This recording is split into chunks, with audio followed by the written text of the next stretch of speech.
I once again welcome you all on the lecture on the intrauterine drug delivery system.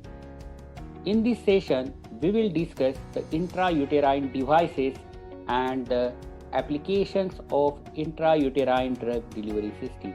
This is a disclaimer for the viewers. So let us move towards the intrauterine devices. Intrauterine devices, it is a small object that is inserted through the cervix and placed in the uterus to prevent the pregnancy. Look at the figure. So this is the small object which is a T-shaped. Here it's a string. Actually, it is known as the intrauterine device which is placed through the cervix to prevent the pregnancy into the uterus. That is known as the intrauterine device. IUDs, usually it is a small, flexible plastic frame. It is made up of the flexible plastic frame by using the polypropylene or the polyethylene. A small string hangs down from the IUD into the upper part of the vagina. So this is the IUD string. IUD, it is not noticeable during the intercourse. It can work effectively and efficiently for 1 to 10 years. They affect the movement of eggs and sperms to prevent the fertilization. They also change the lining of uterus and prevent the implantation. So the IUDs, they are going to act by the movement of eggs and sperms to prevent the fertilization, and furthermore they are going to change the lining of uterus and furthermore prevent the implantation. IUDs are approximately 99% effective tool for the birth control. It is not going to be useful for the sexually transmitted diseases like HIV and AIDS. The insertion of IUD takes only about 5 to 10 minutes. IUD, it is usually inserted during or after menstrual period. The best time for the insertion of IUD is just after the periods. So intrauterine devices, it is a small object that is inserted through the cervix and placed in the uterus to prevent the pregnancy. Let us see the development of the intrauterine devices. In the 1920, the first IUD, which is developed by the Griffenberg as a Griffenberg ring. So these are the Griffenberg rings which are prepared by using the silver and silkworm gut.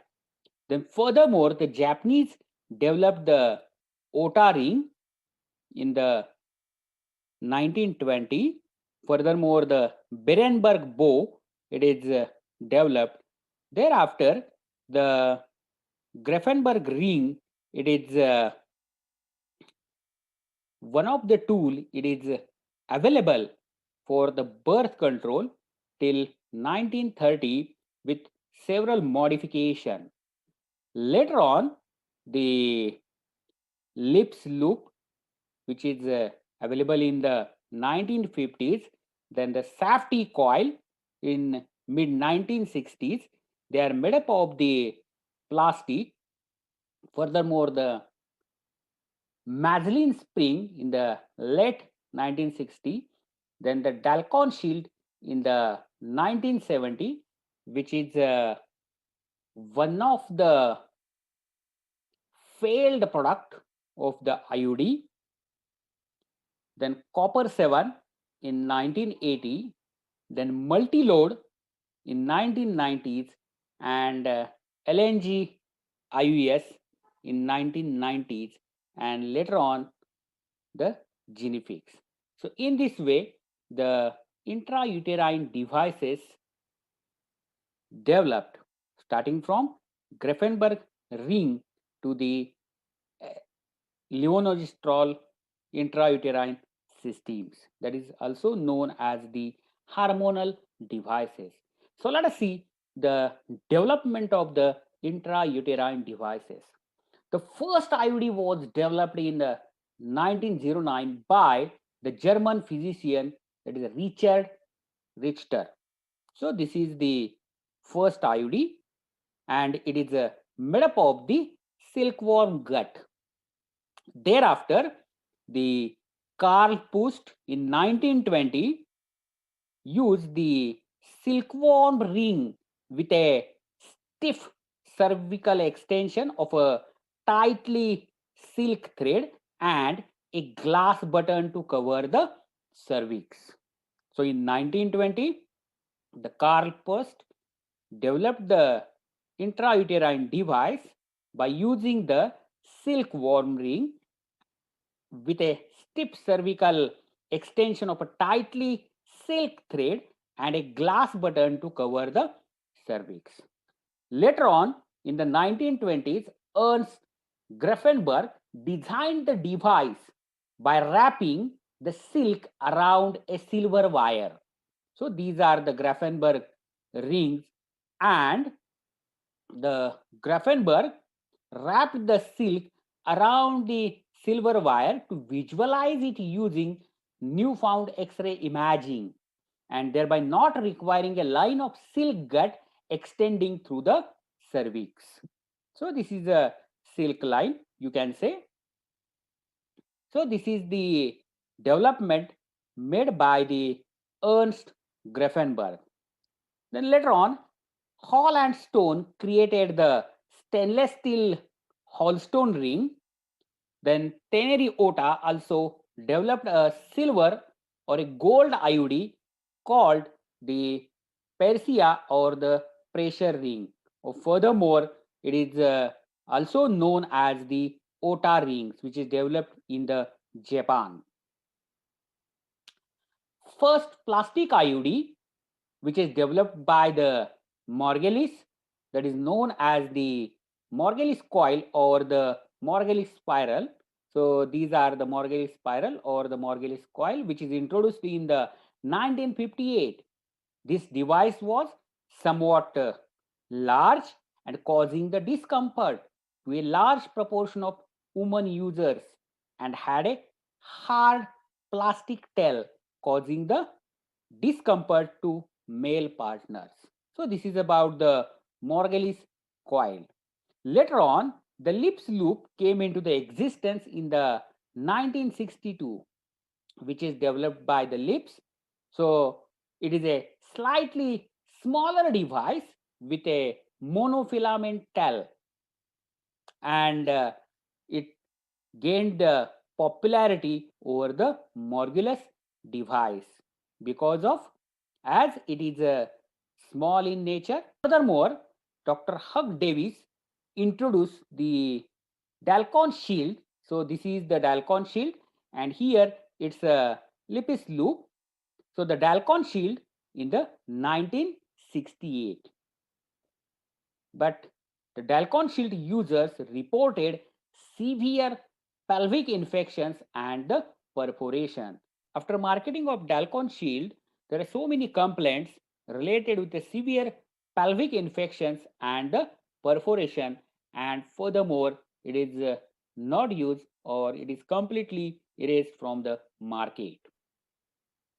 In 1969, Dr. Howard Tatum devised a simple plastic tea, which is made up of the polyethylene or polypropylene, which is a T in shape, which was well tolerated but had a pregnancy rate of approximately 18%. Furthermore, Dr. James Jeeper discovered the contraceptive effect of intrauterine copper, and various copper bearing designs are available in the market as intrauterine devices. Furthermore, The stainless steel ring IUD was developed in the 1970 and widely used in the China because of low manufacturing cost. In 1970, Dr. Antonio Scomegna devised a T-shaped device with a progesterone in a semi-permeable capsule. So this is a T-shaped device, and here it's a reservoir which contains the progesterone, which is going to release the progesterone at a slow rate. T-shaped IUD that released the progesterone marketed as a progester system in 1976. In 1988, the copper T380A, which is approved for the use. So this is the copper T380A. Furthermore, the U-shaped IUDs and 7-shaped IUDs, that is the Gravigard copper 7, introduced in the 1980s. So in this way, the intrauterine devices are developed, and now in the market, the copper bearing IUDs and hormone bearing IUDs are present. So let us move towards the types of IUDs. IUDs are furthermore classified as copper bearing IUDs. For example, copper T380A. Hormone releasing IUDs, for example, Mirena IUD. Or inert or unmedicated IUDs, for example, Lipis loop. In the case of copper bearing IUDs, these are made up of a plastic with a copper sleeves and a copper wire on the plastic, such as the TCU380A and MLCCU375. So here I have shown the copper T380A. Then the second, that is a hormone releasing IUDs. Again, these are made up of the plastic and steadily release the small amount of hormone like a progesterone or the levonorgestrel, that is a LNG20. The examples are the LNG20 or the Progestasert. Then the inert or the unmedicated IUDs, these are made up of the plastic or the stainless steel.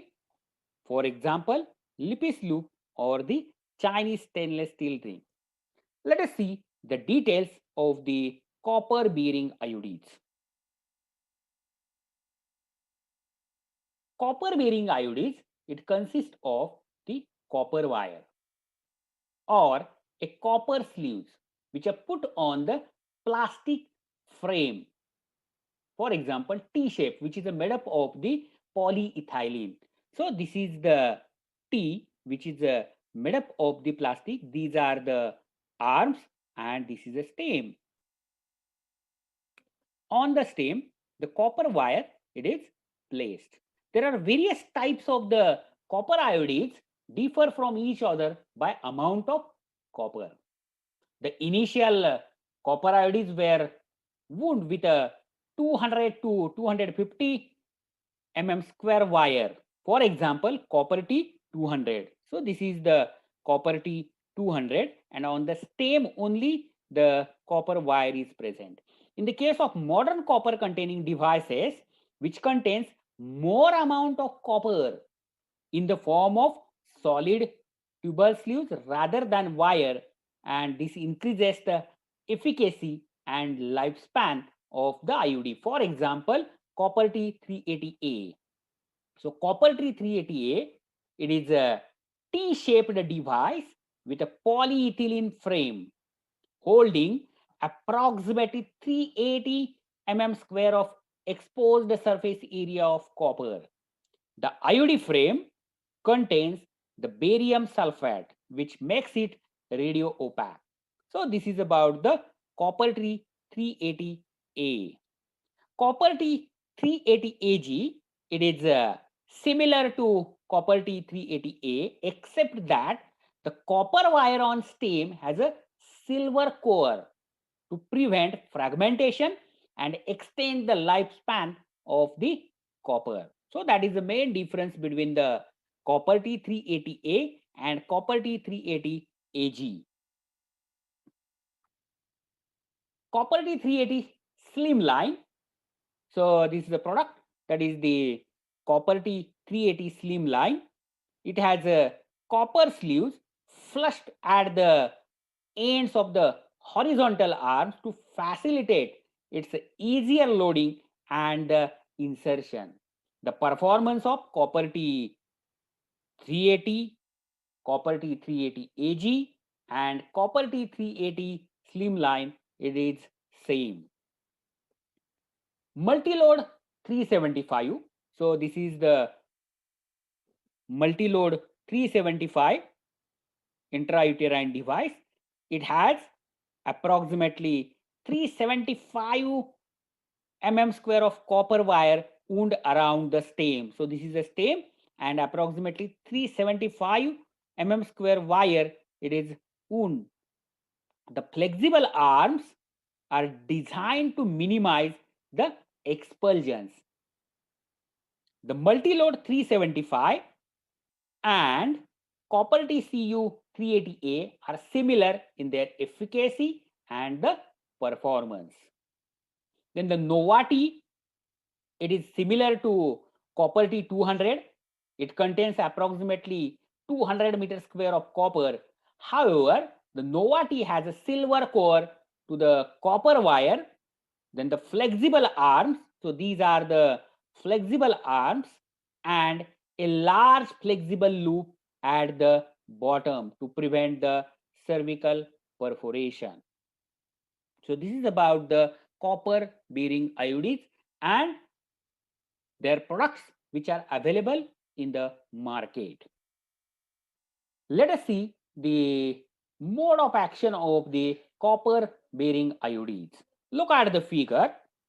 So the copper bearing IUDs thickens the cervical mucus, thereby prevents the entry of sperms into the uterus. Furthermore, it is going to interfere with the ability of sperm to pass through the uterine cavity.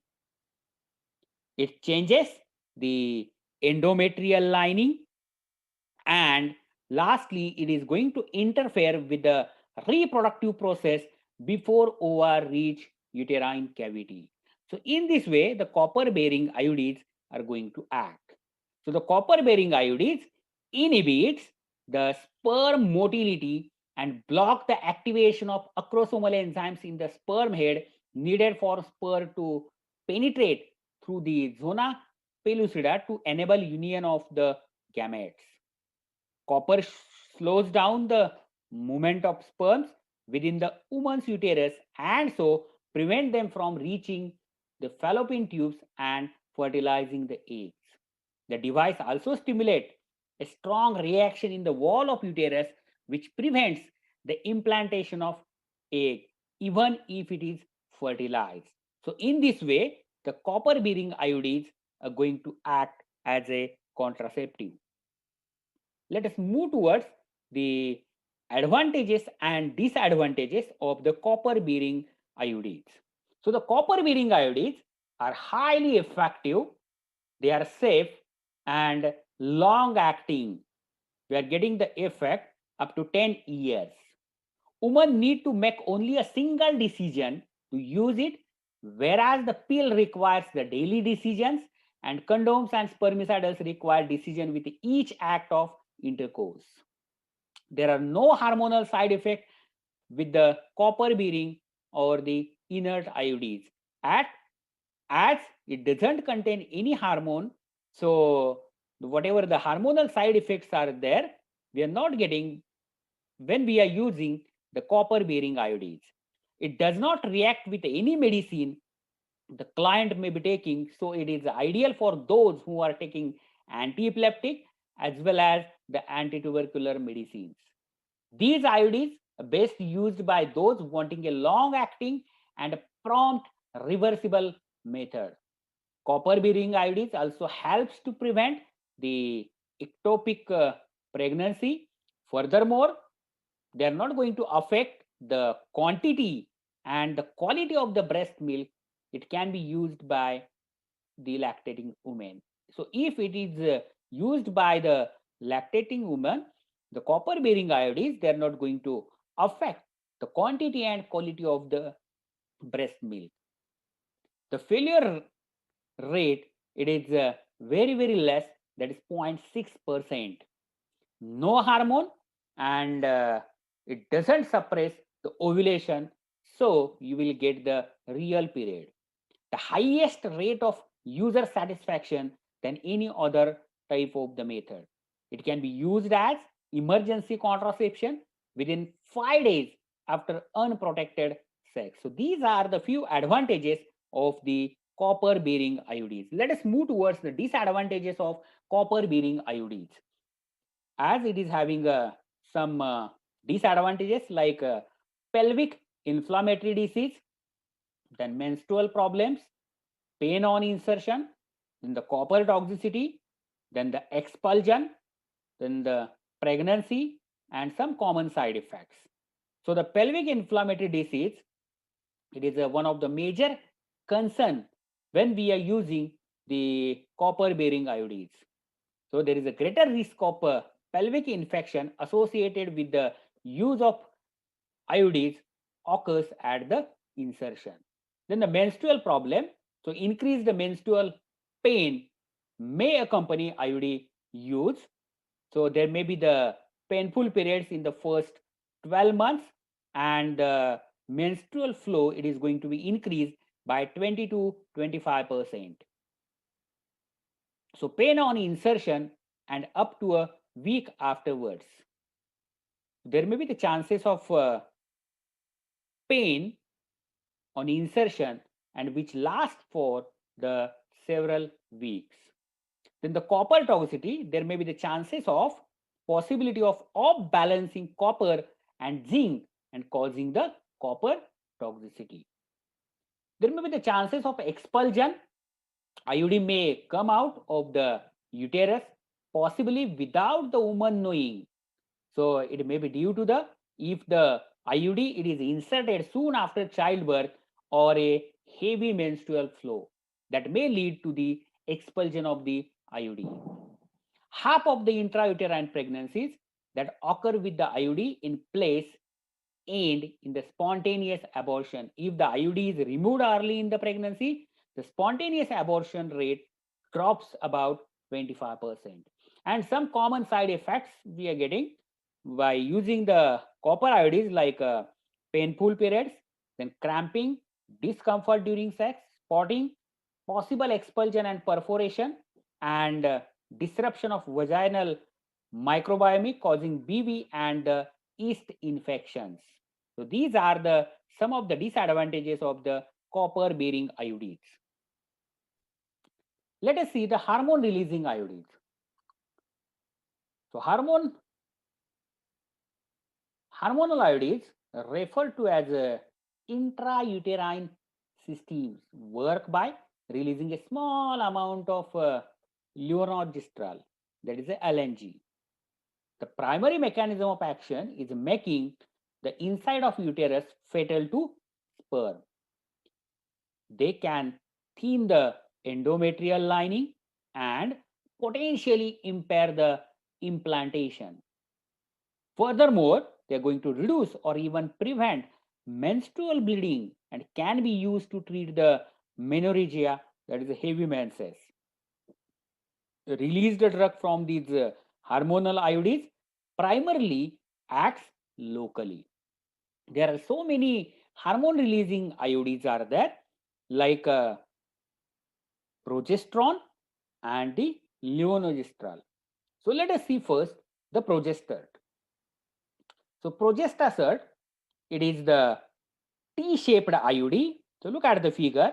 So progestasert, it is a T-shaped IUD made up of ethyl vinyl acetate copolymer containing the titanium dioxide. So whatever the T is there, which is made up of the polyethylene, then here it's a ethyl vinyl acetate copolymer, and the core comprises the 38 milligram of progesterone microcrystal and the barium sulfate suspended in the silicone oil.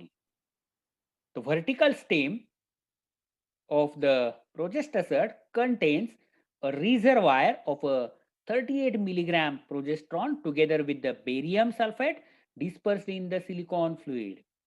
Progestasert, it is going to release the drug at the rate of 65 microgram per day for the 1 year. The main disadvantages of the progestasert are the ectopic pregnancy and chances of the PID.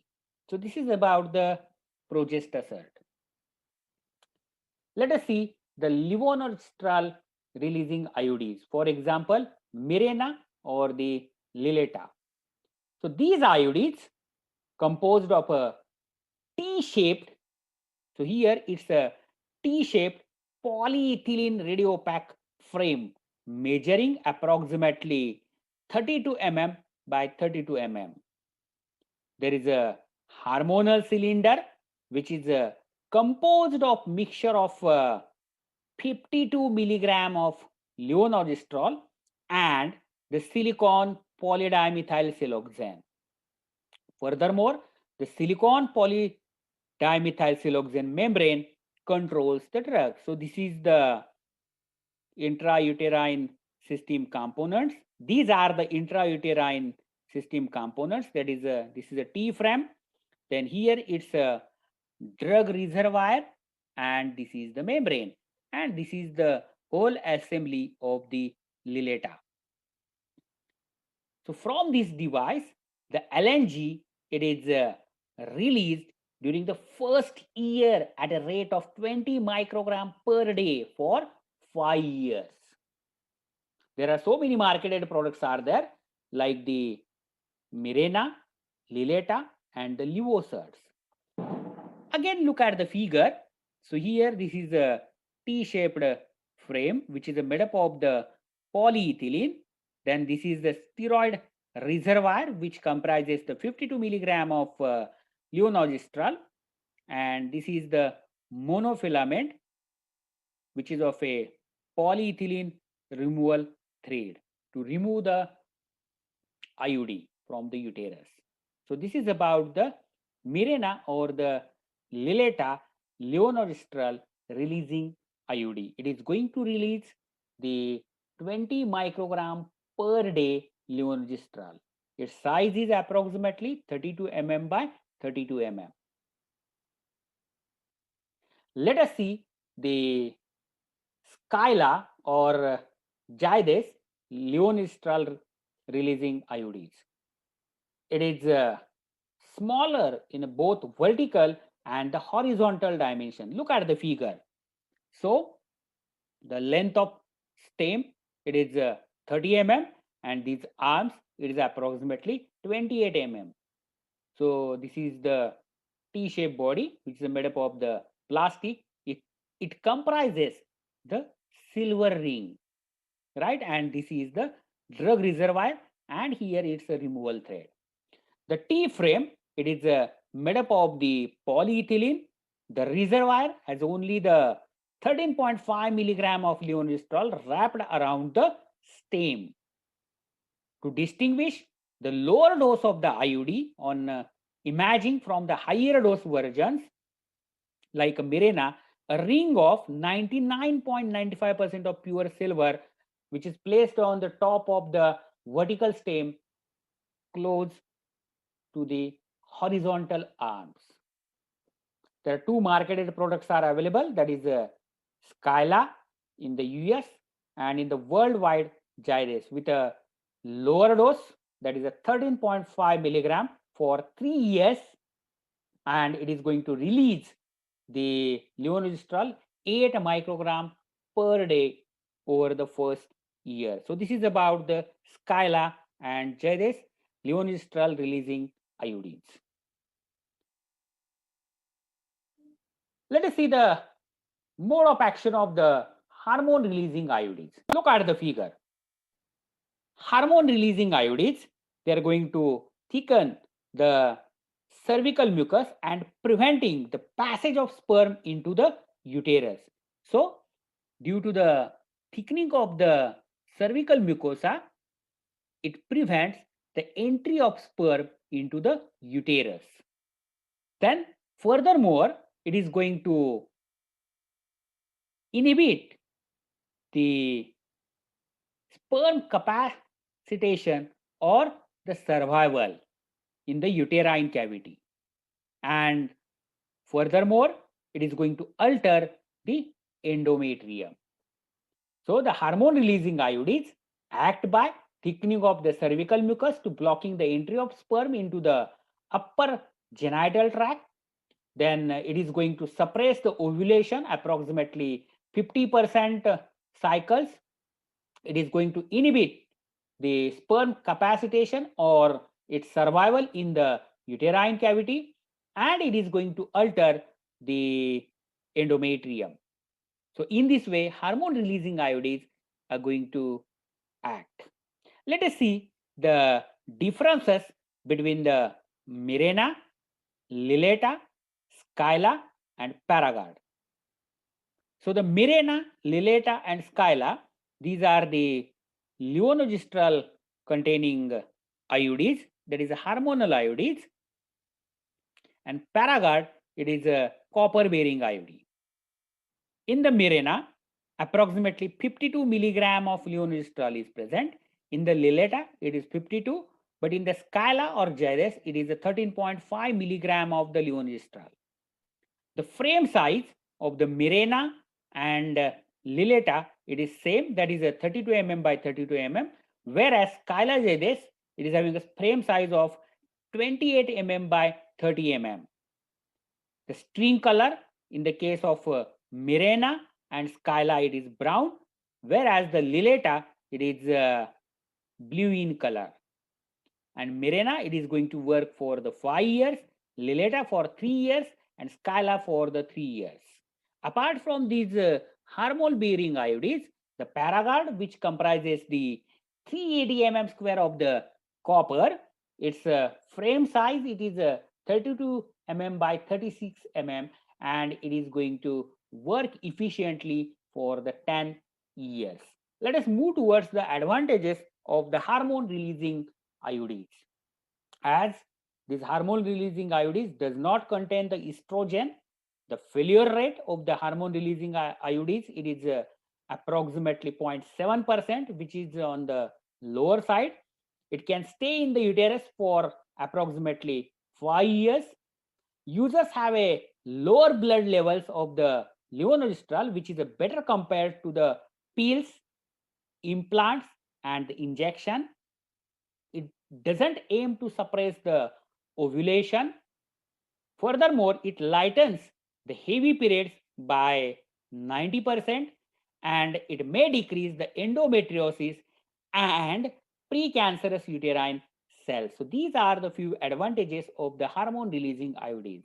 Let us see the disadvantages of hormone releasing IUDs. It can cause depression with a 3x more risk of suicide compared to women who have never used the hormonal birth control.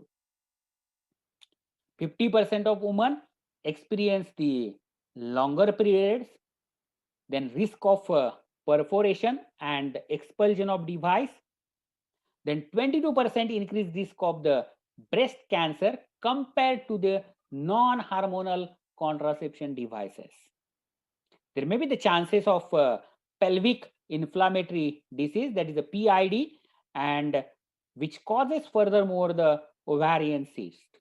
There are certain common side effects are also there, like vaginal yeast infection, acne, hair loss, hirsutism, anxiety, headache, breast pain, weight gain, irregular bleeding, and ongoing spotting.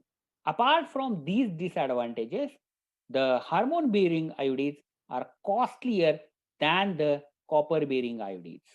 So this is about the advantages and the disadvantages of the hormone bearing IUDs. Let us move towards the non-medicated IUDs.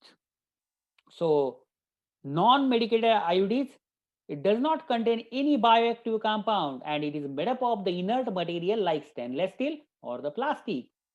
For example, stainless steel ring, that is a flexible ring of stainless steel coil that can deform to be inserted through the cervix, or a plastic such as a lips loop.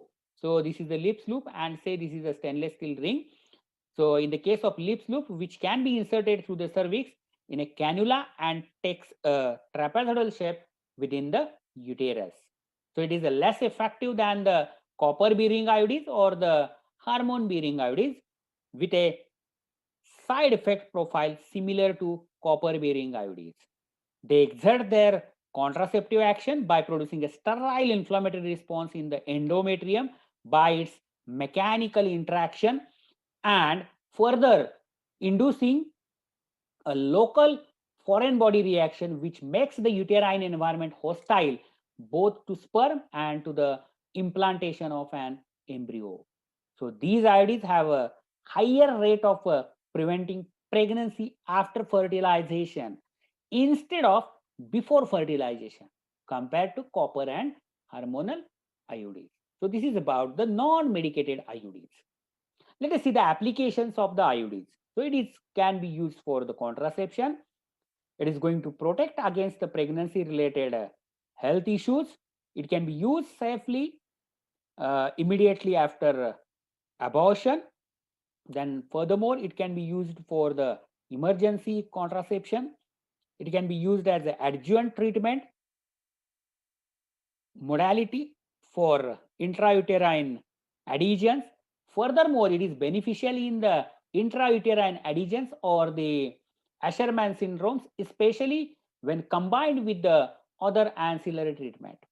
Furthermore, IUDs can be used for the treatment of menorrhagia, anemia, dysmenorrhea, and the pelvic pain associated with the endometriosis and endometrial protection during the hormone replacement. And furthermore, it can be used in the menopausal hormone therapy. So these are the few applications of the intrauterine devices.